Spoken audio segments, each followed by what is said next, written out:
Meu nome é Arsênia Afonso. Eu tinha uma vida destruída. Eu era uma pessoa que sempre parava no hospital, tinha malária cerebral.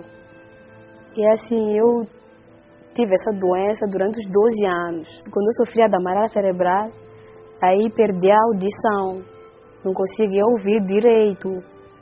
A doença não me deixava estudar, principalmente a escola.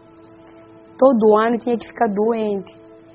E aí chegou um certo tempo que fiquei de baixa. De tanto sofrer, conheci a Igreja Universal. Aí a minha irmã me orientou, falou-me da Igreja Universal. Fui até lá.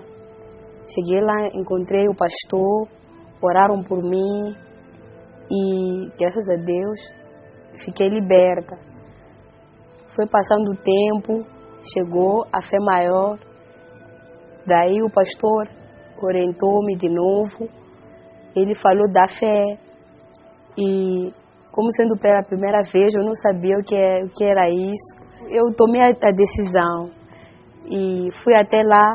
Aí o pastor orientou-me que eu fazendo aquele sacrifício, o meu problema ia se resolver.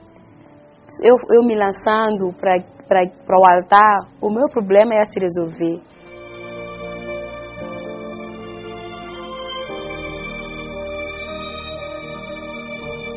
E aí eu fiz o sacrifício, participei na fé maior e tive resultados. Agora, hoje em dia, já não tenho mau sonho, a doença já não é comigo. Hoje já consigo ouvir direito. Hoje sou uma pessoa muito feliz, tenho paz dentro de mim e na minha casa, inclusive, não havia paz.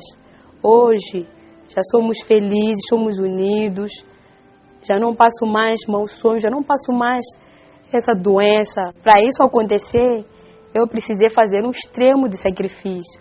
Não foi fácil, foi uma guerra. Porque o mal, quando entra na vida de alguém, é para destruir, é para matar. É por isso que eu me lancei com todas as minhas forças. Eu fiz tudo direitinho, tudo que o pastor me mandou para eu fazer, eu fiz. Para ver, afinal de contas, o que vai acontecer comigo. E, na verdade, aconteceu. O que eu queria aconteceu. Deus gritou em minha direção.